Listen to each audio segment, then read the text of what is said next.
আটাইকে ধন্যবাদ জনালোঁ।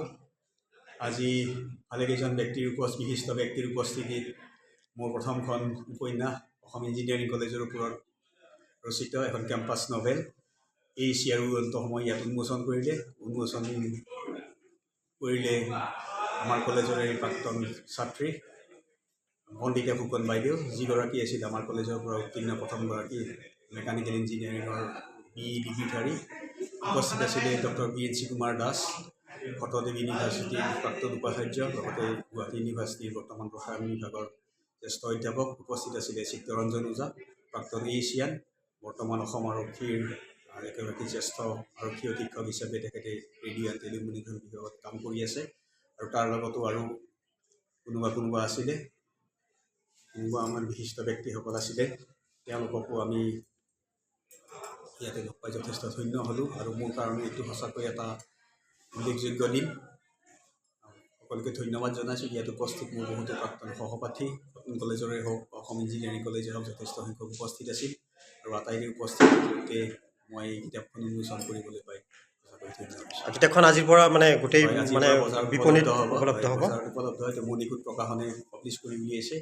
আৰু তেখেতসকলৰ কিটো মাধ্যমত তেখেতসকলে বজাৰত বিক্ৰী কৰে সেই বিষয়ে মই জ্ঞাত নহয়। এইটো তেখেতসকলৰ ভাগি পৰিব। ধন্যবাদ। যিহেতুকে আজি গণমোচনী এই মই যিখন সত্যেন শৰ্মাৰ গ্ৰন্থ ইয়াত উন্মোচন কেনেকুৱা কি অসমৰ কেম্পাছ যি নভেল নবীন বৰুৱাই আৰম্ভ কৰিছিলে, সেই কেম্পাছ নভেলৰ সাহিত্যৰ ইতিহাসত আজি আৰু এখন নতুন উপন্যাস আজি সংযোজিত হ'ল। এই চিয়াৰ উৰন্ত সময়। বিশিষ্ট লেখক ক্ৰীড়াবিদ সত্যেন্দ্ৰ শৰ্মাই লিখিছে অসম ইঞ্জিনিয়াৰিং কলেজৰ ওপৰত।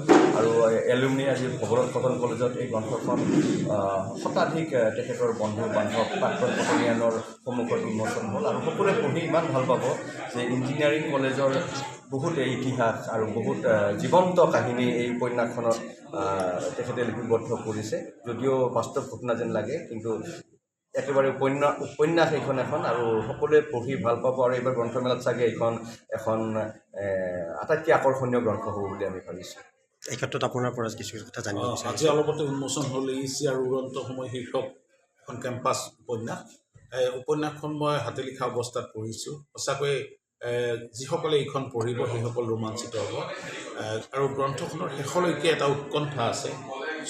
যথেষ্ট চৰিত্ৰ আছে গ্ৰন্থখনত। বহু চৰিত্ৰৰ সমাগম ঘটিছে, কিন্তু দুটা বিশেষ চৰিত্ৰ যি দুটাক কেন্দ্ৰ কৰি উপন্যাসখন আগবাঢ়িছে।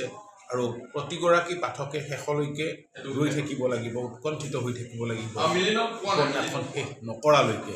গতিকে আশা কৰিছোঁ পাঠকে এইখন আদৰি ল'ব। আৰু প্ৰণৱ বৰ্মন, অসমৰ বিশিষ্ট কবি প্ৰণৱ বৰ্মনে এইখনত মন্তব্য দিছে, লিখিছে। আৰু এইখিনি যি কথা কৈছে যে এইবাৰ গ্ৰন্থমেলাত এই উপন্যাসখনে পাঠকৰ সমাদৰ লাভ কৰাৰ নিশ্চয় সম্ভাৱনা আছে। ধন্যবাদ।